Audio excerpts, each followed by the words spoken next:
Hello everybody, welcome to America's National Park of Speed. We're just outside Elkhart Lake. This is Road America. John Hindhaugh and Jeremy Shaw in the Global Broadcast Centre. You know, there's nothing better than a big race day morning when the silence is cracked by flat six racing engines. Oh, God, I love those Porsche motors in the morning. Second race of the weekend for the Porsche Carrera Cup North America, presented by Visit Cayman Islands. And yesterday was an absolute cracker. We'll bring you up to date with all of that. This circuit echoing the road racing heritage around this part of Wisconsin, just north of Milwaukee. The road racing was literally on the public roads in the 1950s, and the circuit at just over 4 miles around with 14 corners was designed and built to echo the kind of geography that those early pioneers of road racing had before the road racing had to stop for safety reasons. It's a big challenge for the teams and for the drivers. Yesterday then, our first race saw a wonderful competition with the young Chargers, the new generation at the front of the field, led by the number 3 white and green car of Kai van Berlo from the Netherlands. From pole position, grid set on championship positions as we had no qualifying session. Dylan Murray finding the gravel at the carousel early, then a big incident for Jet Maishrak, who went hard into the wall, and that number 29 Rain Pure Mountain spring water car needed to be recovered. That brought out our first full course yellow. No one could put any kind of move on Van Berlo in the Kelly Moss road and race car, and having a similarly good run in the Pro-Am 992 category was Alan Metney, and he won relatively easy. Matt Holcomb ran away in 991, the older car class, and Van Berlo came through to take the overall victory yesterday. And well deserved it was as well.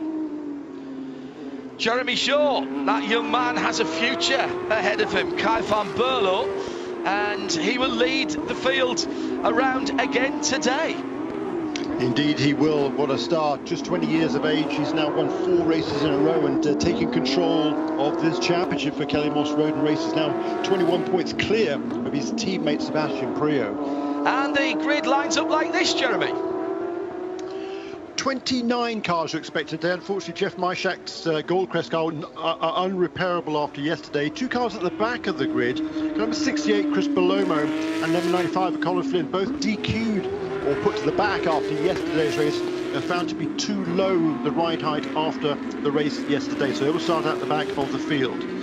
In the 27th position, number 97 is Craig Conway. Row 13, Kurt Hunt in car number 24, Tom Balamis in car number 59. The front row in the 991 car category, number 55, Matt Holcomb, the winner yesterday, but on the pole position by 0.049 of a second. Also for Goldcrest Motorsports in car number 21 is a veteran, Grady Willingham. Onto the Pro-Am category, number 10 is Vernon McClure alongside number 42, Bill Smith. Row 10 of the grid, Tom Collingwood, car number 69, alongside Tim Pappas in car number 54. Row 9, John Goetz in car number 57, alongside Kurt Swearingen in car number 17. 16th position on the grid, Dylan Murray, who had a spin yesterday in car number 38, alongside Efren Castro, second in Pro-Am in car number 65. Row 7, 2 pro cars, Sebastian Carrazzo in car number 27, and car number 16, Jimmy Libre from Dominica, making a very good debut yesterday. On the pole position for the Pro-Am category is the points leader, car number 99, Alan Metney, in the iFly Kelly Moss Road and Race entry. 11th on the grid, Ryan Gates in car number 11. Row 5, Hutton McKenna in car number 88, alongside TJ Fisher in car number 58. Row 4, Sean McAllister, car number 2, and Eric Johansson in car number 14. Lee Keane will start number 12 in the 6th position, alongside Maxwell Root in car number 7. Row 2, Seb Priaulx in car number 15, alongside Riley Dickinson in car number 53. The front row, Parker Thompson in car number 9 for JDX Racing, and the pole sitter again set by the grid was set by the fastest laps in race 1 because qualifying was cancelled. The points leader, number 3 for Kelly Moss Road and Race from Netherlands, is Kai van Berlo. On the starter stand is the new president and CEO of Porsche North America, Volker Holzmeier, taking over on the 1st of January from Dr. Daniel Ambruster, who has been so instrumental, Dr. Ambruster, in bringing this Carrera Cup North America. There's a period of handover going on. How very Porsche is that? And if you remember back, we first saw Dr. Ambruster doing exactly the same task as Volker Holzmeier is going to do in the next couple of moments. We wish Dr. Ambruster very well as we go green, and Volker Holzmeier waves the green flag, and we are racing. A nice clean start from the front row. Better than that, it's 3 wide down towards turn 1 as the 53 of Riley Dickinson has a little tap on the pole sitter but goes through, and the Porsche Austin supported car leads for a fraction of a second. It's still 3 wide going down the hill, and through goes Parker Thompson. We've had 3 leaders and we're not even at turn 3 yet. Big slide in the middle of the field from one of the 991 Cup cars. That's the 27 machine that was way off the circuit and has to come back on from a very wet, grassy moment there. Very lucky indeed to get away with that one. But at the front of the field, Kai van Berlo, who wasn't challenged yesterday, has already had 2 side-by-side incidents and connections with the drivers around him, and he's going to drop back to 3rd position there after another hip and thigh on the hip and shoulder on the red and white car of Parker Thompson, who now leads. He has managed to get away and, well, form himself into a little bit of a lead, maybe a car and a half's length. That was feisty at the start of the race, Jeremy Shaw. Wasn't it just tremendous action there? 3 wide on 3 or 4 different parts of the racetrack, but both the Parker Thompson and Kai van Berlo outbreak themselves into turn 5. Both ran a little bit wide, but it's Parker Thompson that leads for JDX Racing, and Riley Dickinson, a really forceful start for a second row. Brilliant effort by him to go 3 wide in that first corner, and he is now up into 2nd place ahead of Kai van Berlo. I think that is Efren Castro's car? It is one of the 992s. Yeah, it's got damage on the back. It's been hit up the back, that, Jeremy, that car. The start under the green flag, waved by Volker Holzmeier, who'll be the new boss of Porsche here in North America, was very, very aggressive with Riley Dickinson who came from the 2nd row, initially getting the lead in the Porsche Works coloured car. Then Parker Thompson behind. It was one of the 311 RS cars getting into the side of the one of the leading. That's a 991 Cup car there. That's Lee Keen. Different colours on the car this weekend. Oh, really? Okay, right. Okay. Wasn't Lee normally runs a red? No, Lee Keen's in the 12 car. Yeah. Was that number 12? I think it was number 12, was it? No, I don't think it wasn't. so. I beg your pardon. Okay, sorry. The car it was the 2nd of the 311 cars, so that must have been the Gates car, Ryan Gates' car. But I'll have to say, I still didn't recognise the colour scheme on the 991. I think it was the 97, the Irish Mike's racing car, that dropped to the back. I thought it was. I thought I saw a 7 on the side of that car, but it hasn't moved. 27 there, Sebastian Carrazzo. It was Carrazzo. I said okay, 27 fine. In the first place, and then I should have just gone with that. Shouldn't second guess myself. My apologies there. Yes, Carrazzo.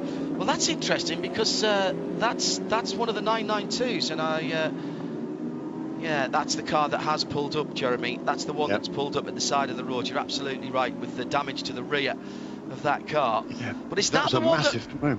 Yes, was that the one that was off on the grass then, on the right-hand side? Yeah, pretty sure it was. Right, that was a massive boat. Did a great job to keep it sort of on the island, and everybody else did a great job also of making sure they didn't collect that car as they came back across the road, kind of at the apex of turn 3, so that could have been absolute carnage, and it was a great save by Sebastian Carrazzo not to collect anybody else or do further damage to that car.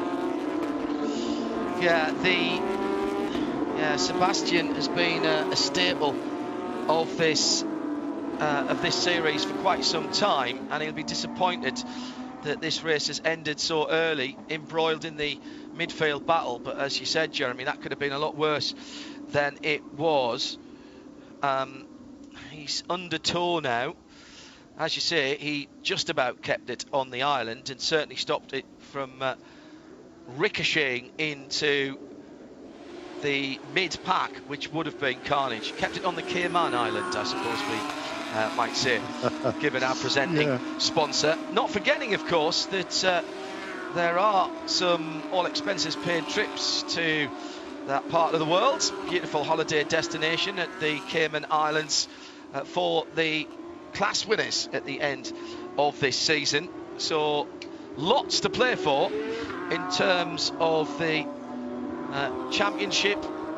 All kinds of inducements from Porsche, including the use of a Porsche Junior Championship as well, which means that all of the youngsters automatically are, well, effectively becomes Porsche Carrera Cup North America Junior class, and they could well be heading to Europe for the worldwide shootout.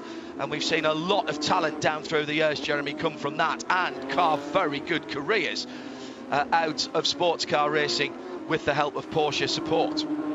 Absolutely, and that's a huge carrot for all of these young drivers in this series. That's where this series is distinguishable from the GT3 Cup Series that ran for so many years so successfully in North America. Pro drivers were not allowed to enter that series, but now they're very much encouraged to be part of the Porsche Carrera Cup North America. That's what the Carrera Cup is all about, is professional drivers, and what a field we've got right now. It looks like we're going to get ready to go back to green flag racing with Parker Thompson at the head of the field.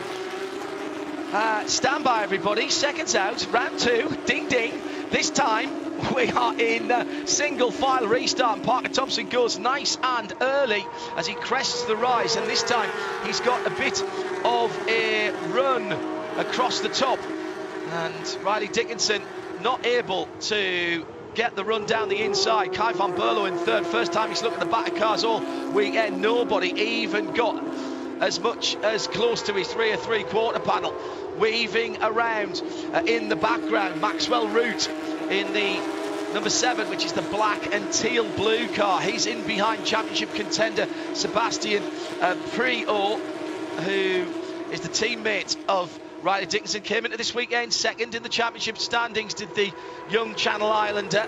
Already done some sports car racing, backed by Multimatic, and has raced in IMSA competition in the past, but really concentrating this year on just this series, trying to make his way.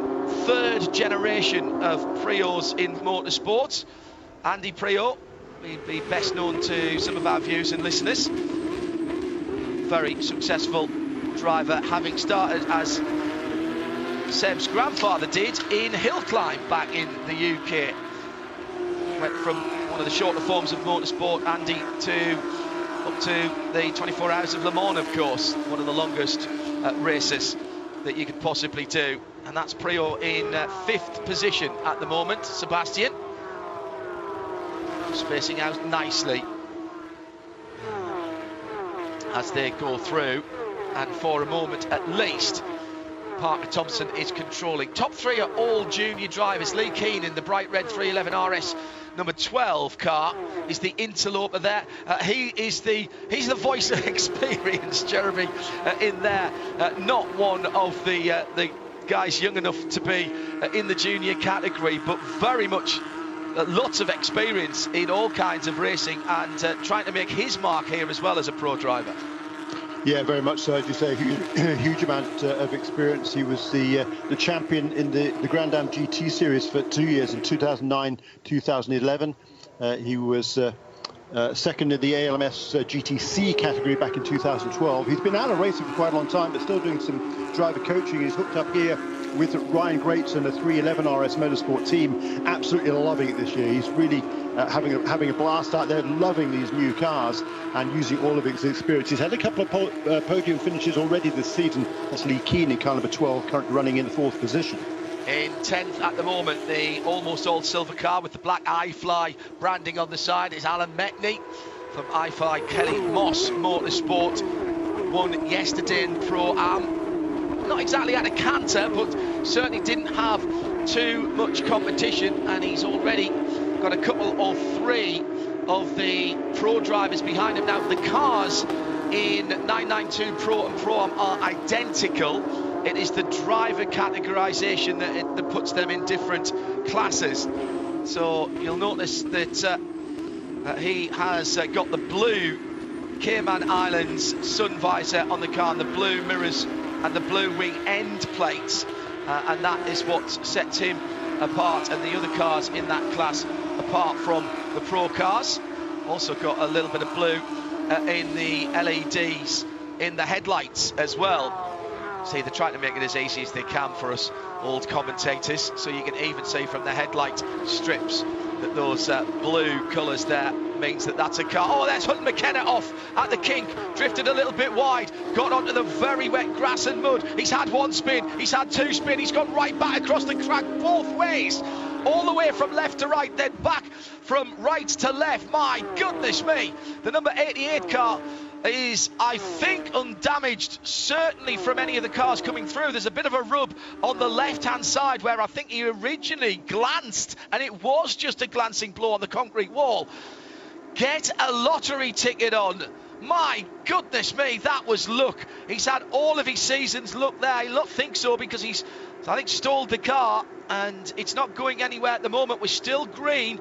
But Jeremy Shaw, that again could have been a huge incident at one of the fastest parts of the racetrack. I think he's still counting his lucky stars. That was incredible to get away with that when he just ran a little bit wide on the entrance to that corner. It's still pretty, a little bit of dampness down there, and we only had one lap of green flag racing, so the tyres are not ultimately up to optimum working temperatures at the moment. But that was a massive spinner. What a great job those guys did to avoid him. Right behind there, I think right behind him initially was Dylan Murray, then I think it was Tom Collingwood right behind him, perhaps, and Kurt Swearingen. That was super close. Yeah, Kurt Swearingen as well, you're right. I've got to tell you, Kurt Swearingen will have seen all his memories going past him there. There wasn't really much he could do but just point the car and hope that 88 McKenna Porsche classic colours they are. We've seen that down through the years in IMSA competition, and great to see the McKenna name back. And that was such a violent incident. It has triggered the four-way flashes on that car. He's just turned them off now, I noticed. That is part of the safety equipment on the 992 Carrera Cup car. Brand new body shell, a whole new car for 2021, and the Porsche Cayman, the Cayman Islands Porsche Carrera Cup for 2021. One of only 5 Carrera Cups across the world to have the new shape car. Super Cup, of course, that travels around with Formula One. This Carrera Cup North America, the German Carrera Cup, which is often seen as right alongside the Super Cup, and in fact a lot of the Super Cup drivers do that, and the Carrera Cup Deutschland as it's known. And the Benelux, the Low Country Series as well, have the new cars, and Porsche Carrera Cup Asia as well, which is on a sabbatical at the moment. A lot of sport in China shut down for a while, but coming back next month, actually no, end of this month, I believe, for that. I'll have to check my diary about that, because I actually do the comms on that as well. It's particularly competitive over there in Asia, mostly based in China. Got the cracking races earlier on this year in Shanghai. So those are the 5 that are using the brand new car. It's lower, longer, wider, some would say a bit meaner. It, of all the things that are different, retains the venerable flat 6 engine, still the 4-litre motor, now just over 500 horsepower. I think it's rated somewhere near 507, 510 horsepower, which I would say, Jeremy, is adequate on even on a racing car. Anything with 5 in front of it and 2 numbers behind it, I'd say that was adequate for a racing car. Yeah, it certainly give you plenty to think about when you're driving the thing, that's for sure. Give Hutton McKenna plenty to think about that, didn't it? Oh, man. Oh, that was incredible to get away with that one. Looks like, is he going to drive it away from there? I think he is. I'm not sure. He's got towed out. Not sure. I don't think he was stuck in the. He could have been just stuck in the grass. Maybe he couldn't find reverse. Wet grass. Well, that too. Yeah. Yeah. There was a slight rub on the left-hand rear with the tyre barrier that just straightened him up. And then the tyre barrier ended, and then there was a rub down the concrete, and you can just see the concrete as well. But the safer barrier did its job, and then there's another little rub about 10 yards maybe further down driver's left after the kink. But he's finished up 100 metres down, 100 yards down the road. He has got it refired, and he is running again. Now, we'll just be feeling that out to make sure that the rear tracking is running okay. Very sophisticated cars. Well, like I said, put the lottery ticket on when he gets back to California, because that was unbelievable. He's actually white-walled the left rear Michelin tyre on the concrete and the safer barrier. That is extraordinary. Bit of damage on the front, but not much. Left rear wheel arch, but it's literally scuffed the vinyl, and that's about it. I've never seen such a violent accident at the kink that hasn't resulted in a car being reduced to its component parts, Jeremy.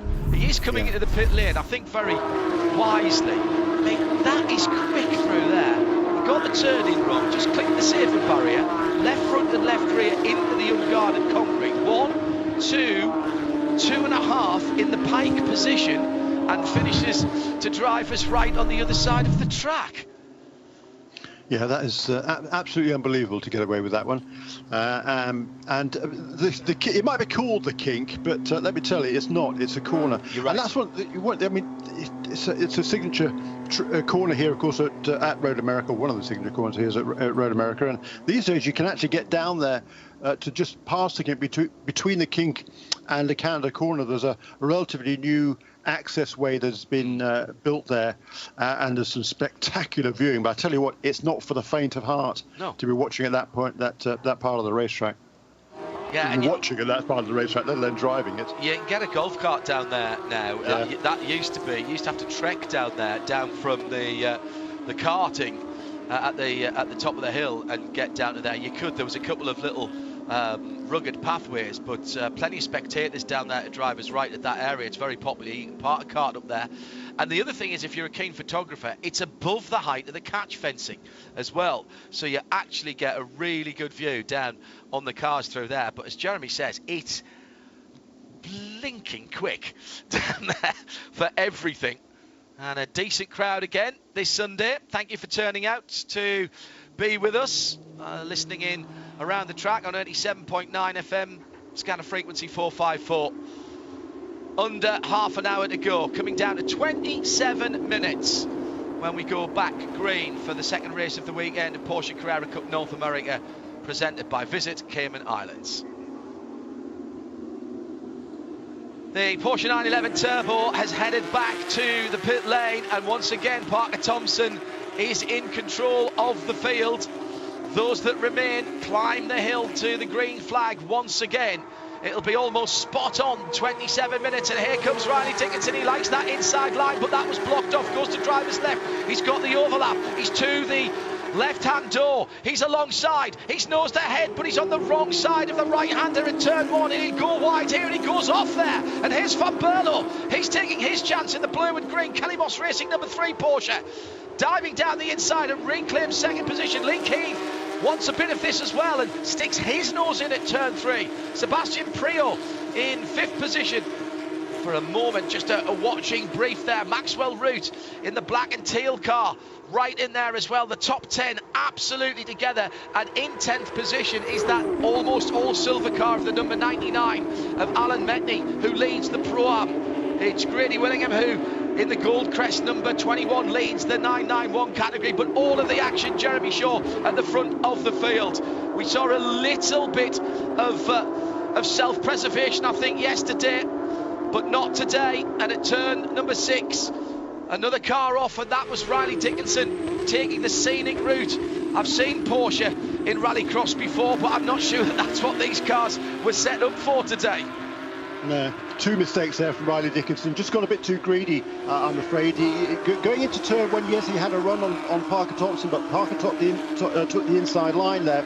And Riley Dickinson, at that point, in my opinion, should have tucked in behind him and followed him through. Because when you go side by side through turn one, you're going to lose momentum. And that's exactly what Kai van Berlo needed, able to take advantage, get down the inside going into turn three. It was interesting on the previous restart, Kai, having been super aggressive on the first lap of the race, having been shuffled away from pole position, was pretty conservative. This time around, he sat back and that second position came to him. So now he's going to put the pressure on Parker Thompson. But really interesting, and for Riley Dickinson, all that good work has now been thrown away. He's right down towards the bottom end of the top 10.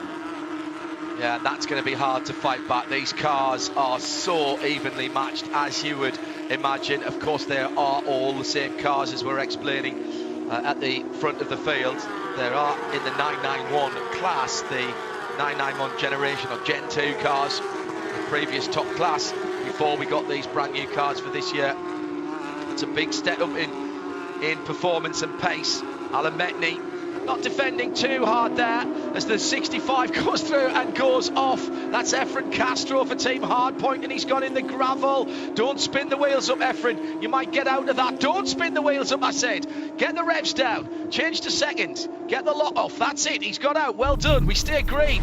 Castro not really battling with that iFly silver car, Jeremy, in terms of class position, but he could see his class mates and class competitors getting away ahead of him. That bright green car ahead of Dylan Murray and BGB, that was what he was aiming for there, but that was way too quick into turn one from Efren.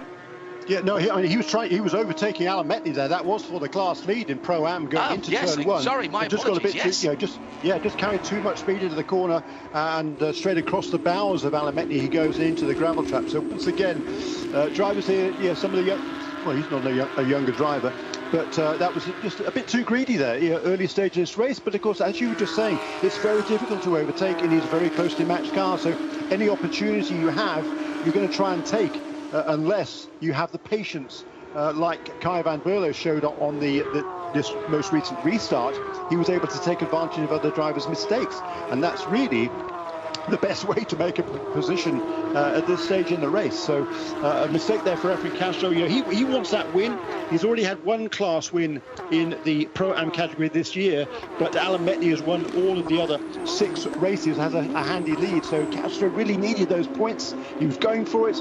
It didn't quite pay off, but it's going to be Alan Metni then once again in the lead of the Pro-Am category now, with a handy margin over Kurt Swearingen in second place, and John Goetz, who's done another really good job today for Wright Motorsports, in the third position ahead of Tim Pappers and Tom Collingwood. But tell you what, the whole field is still staying pretty closely together. Yeah, agree with that, Jeremy. Also fighting through there, that is the Collingwood BGB, the 69 car with the green on it as well, sitting right in behind Tim Pappers. There's another name from IMSA Racing that has got a big history, and with Porsches as well. Collingwood goes down the inside, sends it in to turn one. 991 class not too far behind. There's a bit of a performance difference, but the white and dark blue or navy and black car with the stripes across the roof, that is the leader. Down to turn 3 now.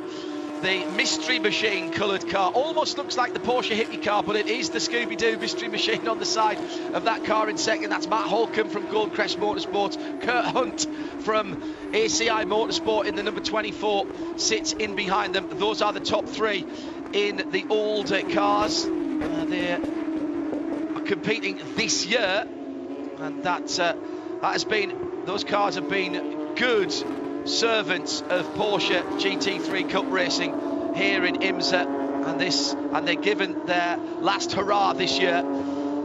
Talked about Dr. Daniel Ambruster earlier on, who is leaving Porsche here in North America at the end of the year to be replaced by Volker Holzmeier, who waved the green flag earlier on. Well, somehow Dr. Ambruster managed to get more than 20 992 Cup cars. We were expecting 15 or 16. He did rather better than that. They were all pre-sold, I should hasten to add, and that's why we have such a competitive field at the front.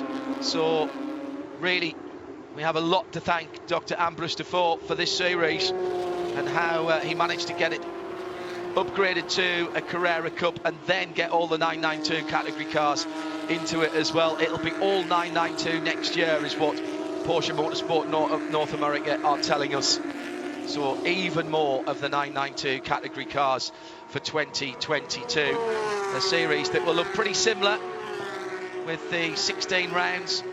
There are going to be a couple of 3 race weekends for Porsche Carrera Cup North America this year because of the way the calendar has had to move around given the current circumstances. They lost a couple of events, notably IndyCar up in Canada, and so those races have been rescheduled. There is a celebration of Porsche Together it's called, at Indianapolis in September, and there'll be a triple round there and 3 races at the season-ending Petit Le Mans at Michelin Raceway Road America to ensure that the 16 races that everyone signed up for actually do take place. Well done to IMSA and everybody concerned for scheduling those extra races. So the championship with 3 races on Petit Le Mans weekend. Well, we've seen it plenty of times in the past, Jeremy, when we've been doing arithmetic on the fly in all 3 classes to try and work out who's winning a race, and a position made or lost here and there. Championships have swung on that in last races at Petit Le Mans in the past. I wouldn't put money on that happening again, to be honest. No, although over the course of the last few races, each of the championship leaders have certainly asserted their superiority. Kai van Berlo pulled out to a 21-point lead as a result of that win yesterday. He's 4th in a row, 5th on the season, plus he gets another 5 points from the pole position for today as well. But he's running in 2nd place at the moment. In the Pro-Am category, Alan Metni comes into this weekend with a 38-point lead, so a pretty handy margin over Efren Castro. And in Pro-Am, in the Gold Cup, the 991 category, a 28-point lead for Matt Holcomb over Jeff Myshak, but Myshak not able to start today as a result of that incident yesterday. So each of the classes now, they're getting a little bit more strung out than would be the norm in this category. Yeah, I managed to move Michelin Raceway from Georgia to here in Wisconsin. There it is at Michelin Raceway Road Atlanta. We're at Road America this weekend. My apologies to that. Very similar atmosphere and character of circuits though, with the natural terrain road tracks, and both great venues for road racing. We are so very fortunate, aren't we, in IMSA racing, to have these cracking circuits to go racing on, all of which really test the mettle of the drivers and the engineers as well.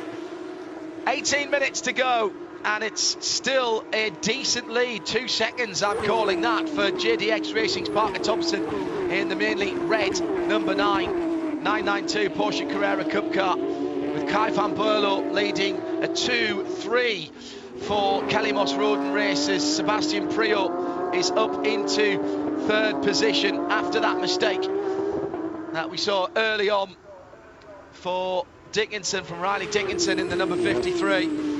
And that's good extra points for Seb Priaulx. He'll be delighted with that, but he's 3 seconds behind his teammate. He will not like quite so much.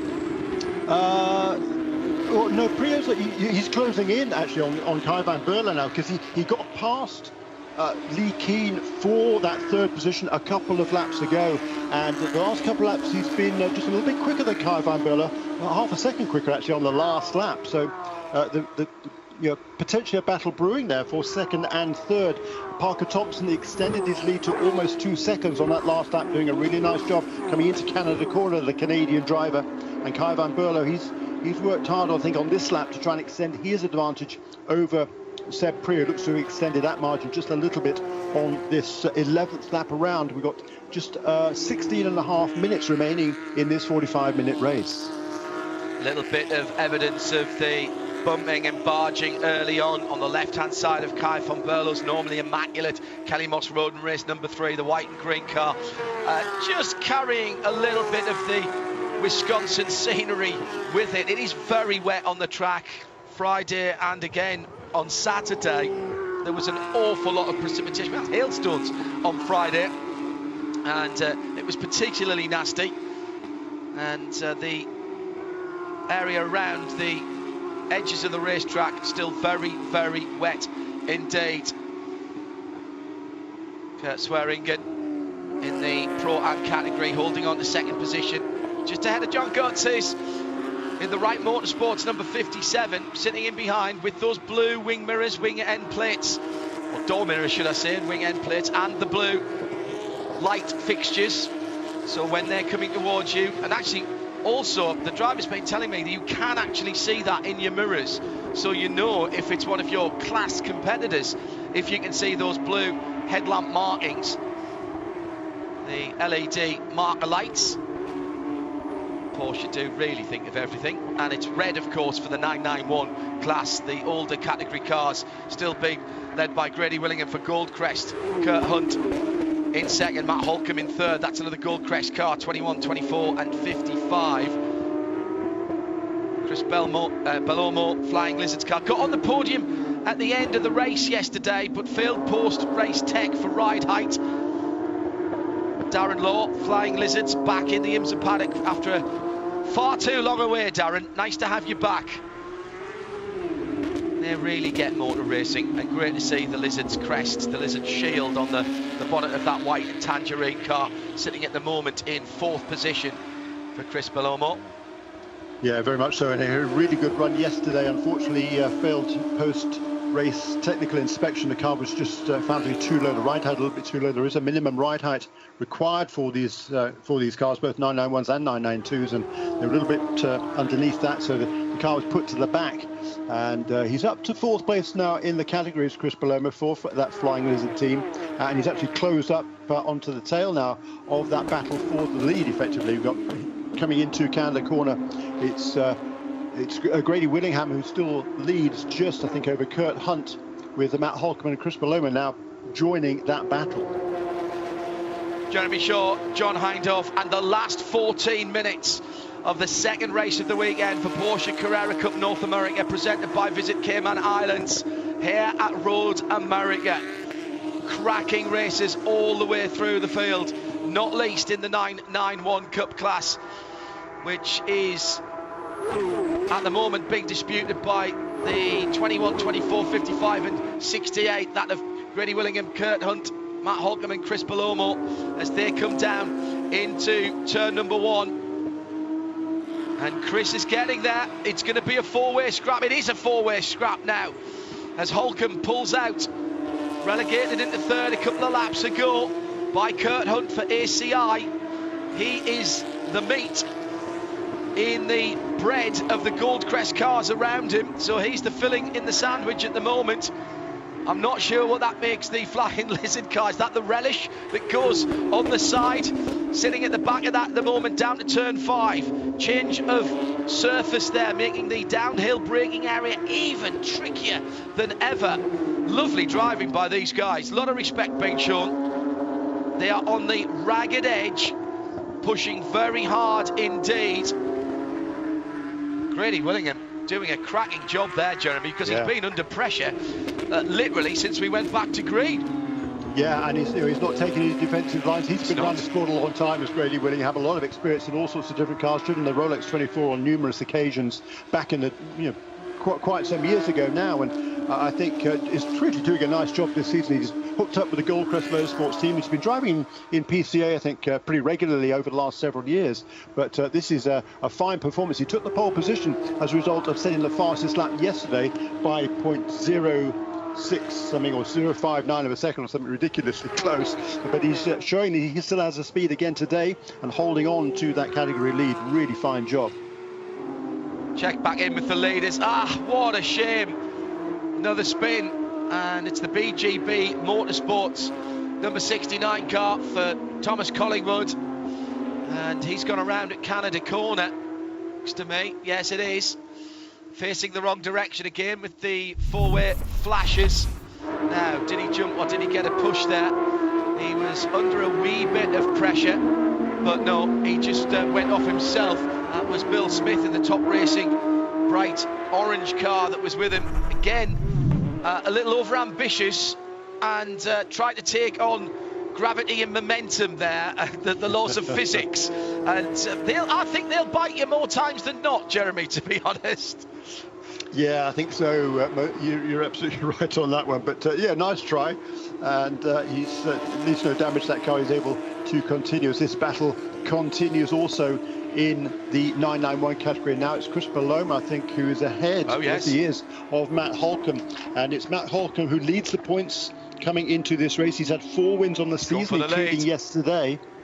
He thinks better of it down to turn number 5, but Chris Paloma is on a real tear again, Jeremy. Had to start from well back this morning, as after that DQ from yesterday for the tech infringement. Holcomb, as you were saying, championship leader. Yeah, they've done a good job all season long. Started off with a second place finish in the opening race, then had 3 wins in a row. He's been on the podium in every race this season, 4 wins in total. But right now he's back in the 4th position. But those 4 cars still nose to tail with just under 10 minutes remaining. Yes, I'm not allowed to bet the house, obviously, but you wouldn't on any of these 4, because it could go either way at the moment. We keeping a weather eye on our IMSA timing screens here with our good friends from Alcamel, and Parker Thompson is still leading, and leads by what in this sort of racing is now a comfortable 2.5 seconds from Kai van Berlo, who's just got himself consolidated in 2nd position and is holding the gap to 3rd, his teammate Sebastian Priaulx, to around about 3.5 seconds. Then it's another 5 seconds further back for Lee Keane in 4th in the bright red 311 Motorsport car. And a decent little scrap going on behind them, which includes Sean McAllister, TJ Fisher, Riley Dickinson with the fastest lap of the race in Pro on his drive back. He'll be kicking himself. That Team Hardpoint car was quick today, and Riley will not be happy, sitting 3rd of the 3 that are climbing up under the Corvette bridge at the moment. And you said it, Jeremy, just got a little bit greedy too early on in the race. Last lap, if you're going for glory, different matter. But when you've still got 30-odd minutes left to go, not sure that was the smartest. Low percentage lunge and then hung out on the outside. You could almost have written the script for that, put it in an envelope and said to him, open that later if you're going to try that, because it was a bit obvious, wasn't it? It was, unfortunately, yes. Turn 5, and that was the battle in 991, and around has gone the number 24 of Kurt Hunt, ACI Motorsports. I think he got help from, was it Paloma, who was right up his tailpipes, but there's damage to the left side of that car as they were coming down. Oh no, he was having a go for, it was Paloma coming from way too far back. He got on the right hand side of the track. I thought that the 24th Kurt Hunt was going to have some contact with Grady Willingham as he was battling for the lead, but a mistake there from Chris Paloma, and that has got suspension damage now on the ACI 24 car.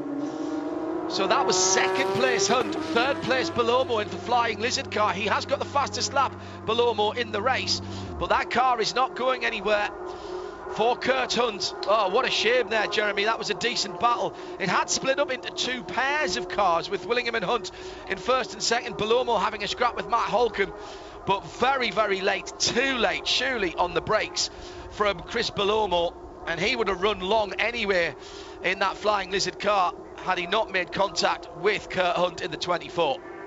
Yeah, that was unfortunate there. He's carrying the sponsorship here from Shiver and Duke, which is his daughter and son.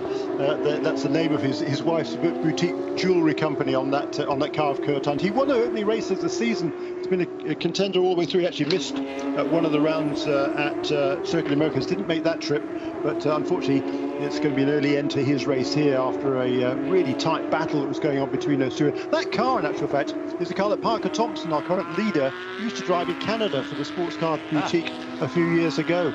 So the car actually has a little bit of history.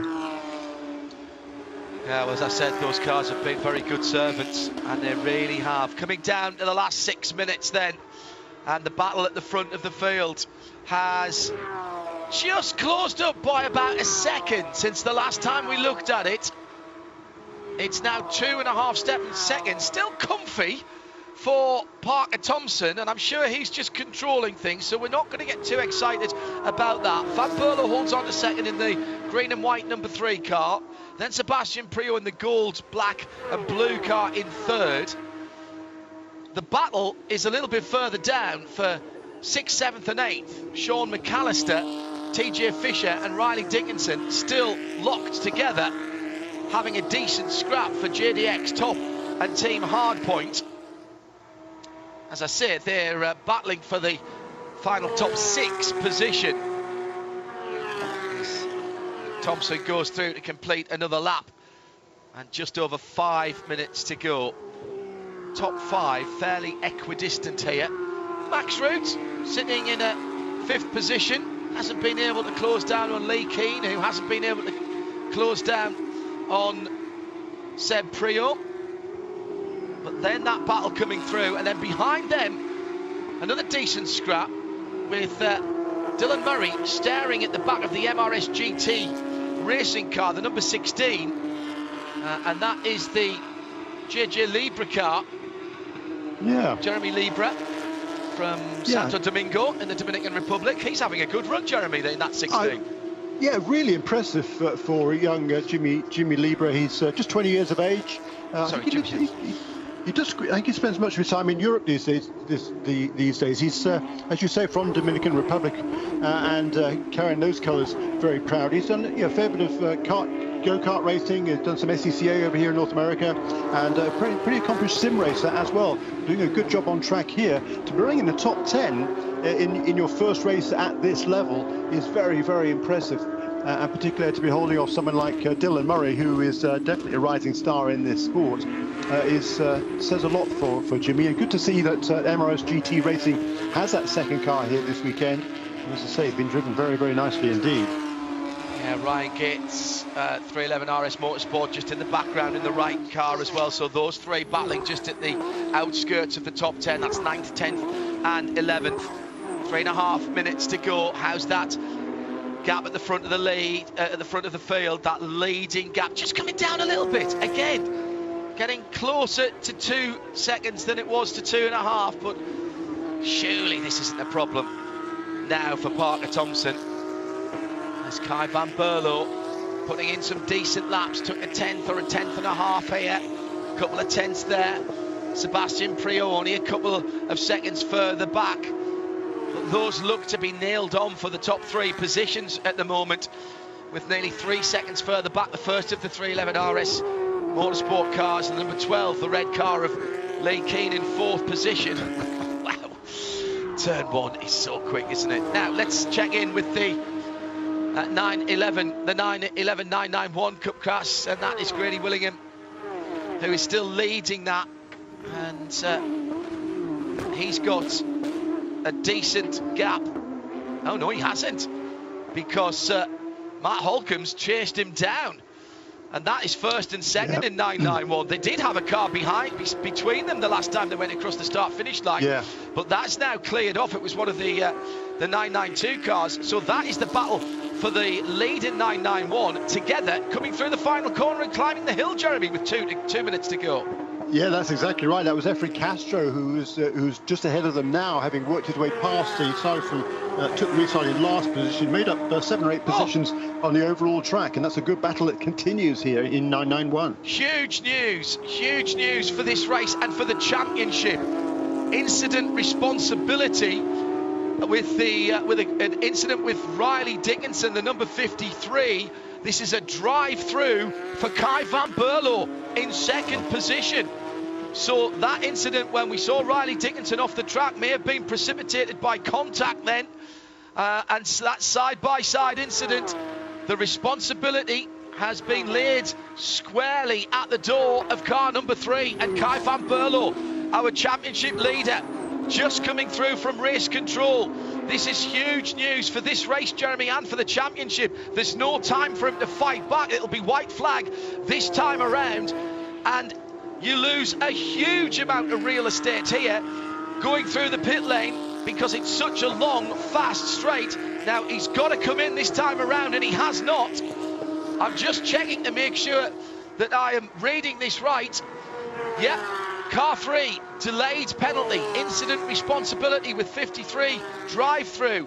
Now, he hasn't taken it, so presumably, Jeremy, this will be additional time, and he will get a time penalty at the end of the race. But he's not going to stand on the podium, I wouldn't have thought. Probably not going to be in the top 6. He's not going to be in the top 10. No question about it. And I think that was a result of the incident that happened up at turn 6, where Riley Dickinson ran off the road. And Riley was certainly pushing the envelope there, trying to make it around the outside there. It's a pretty dodgy move, but he certainly wasn't given any room on the exit of that corner, and I think that's why the stewards they've had a long, hard look at that to make sure they're making the right decision. I'm sure that the Kelly Moss Roden team will be arguing the toss on that one, trying to get it overturned. That's why he's staying out there. If he serves a penalty, he's going to be back in the top 10 for sure. If he argues it and somehow gets away with it, maybe he can maintain that position. But I think that's very unlikely, because it's race controllers literally deliberated long and hard over that, and they've come up with that decision, and he's going to have to take that penalty on the chin, I think, at the end of the race. So he might cross the line in second position. Don't think he's going to finish there. Here's Matt Holcomb trying to make a move though into turn 1 on Grady Willingham, who's led all the way through this race, but down under pressure the entire way. I don't know whether Matt Holcomb has just taped up his mirrors or whether he's knocked the glass out of them. Excuse me, Grady Willingham is just not looking at his mirrors at all, because he is driving impeccably. I've not seen him take a defensive line yet, Jeremy. That is tremendous confidence in your own ability, that you don't feel as though you have to compromise where you put the car on the track. Just drifted to the middle of the road going into turn 5 there, but there was no challenge from Holcomb behind him, so he was able to take the racing line. That's fine. He's supremely confident on the brakes. At the front of the field for the second race of our Road America weekend, Porsche Carrera Cup North America, presented by Visit Cayman Islands, Parker Thompson is going to take a very comfortable victory. Over 2 seconds, closer to 3 than 2 from Kai van Berlo, who goes across the line in second, the championship leader, but with a penalty hanging over him. Sebastian Priaulx, the second of the Kelly Moss Roden race drivers, goes through in third. In the Pro-Am category, Alan Metney will hold on. He's got almost 8 seconds over John Gertz in second and Kurt Swearingen, who've had a decent battle. And it's 2 from 2 this weekend in Wisconsin for Metney in the iFly Kelly Moss number 99 silver Porsche. And in the 991 Cup class, don't write the headlines yet, Canada corner, and the winner has not yet been decided. Grady Willingham has pretty much led this whole race. He's still holding on to the top position, but the mystery machine sitting in behind is trying to get through. Mac Holcomb for Goldcrest Motorsports, and spins right at the last corner of the last lap. He's not getting out of there, and he has thrown away second position. If it only wasn't for those pesky kids, he could have won it. Grady Willingham comes through for Goldcrest and wins. That means that Irish Mike Racing and the 95 car, I think, will come through, Jeremy, into second position for Connor Flynn, the man from Jacksonville in Florida. And who will be third then? That's going to be Tom Palamis for Kelly Moss Road and Race in the 59. What a disaster! Tried to get the best entry to turn 14 he could for the run up the hill, but ran long. Maybe target fixation on the back of the leader there, Jeremy, because he was going in on the wider line and just dropped the left-hand side Michelin's onto the damp grass, and from there on, he wasn't getting that car to the back to the checkered flag. He wasn't, was he? And Grady Willingham, you talked about it, he wasn't taking any defensive lines, and I think there's confidence in his own ability, but also confidence that Kurt wasn't going to do anything silly there. He didn't. He made a mistake at the end there, but he wasn't trying to make a lunge for the lead. He just I think you say target fixation. Look at the back of Grady Whittingham's car, trying to figure out how he could get a run off that final corner to get to a run towards the checkered flag. Didn't get that far, unfortunately, but a great win then for Grady Whittingham in 991. Alan Metney once again the winner in Pro-Am, and what a great effort that was by Parker Thompson. His second win of the season for the JDX Racing team, and that will move him a little bit closer in third position in the points table. It's going to be hard to figure out the points because there is that penalty hanging over Kai van Berle. Actually shown now as finishing in the 50th position overall, so that will get him just the single point. So he's going to be that lead now is going to be just 7 points again, I think, between first and second as we head towards the next three races that will be next on the schedule. 171 to 164 unofficially. Parker Thompson will have 129 in third position. Well, Kai van Berle, championship leader, crosses the line in second position, and we await the news from race control. Has got 3 laps to take the penalty, and there weren't 3 laps left at the end, so that part of it is fine. So the unofficial results as they cross the line is Parker Thompson for JDX Racing wins by 4.5 seconds. And it's changed. It has changed now. So Parker Thompson wins from Sebastian Priaulx. So there has been a penalty levied on the championship leader, and he drops down to 11th in class and 15th overall.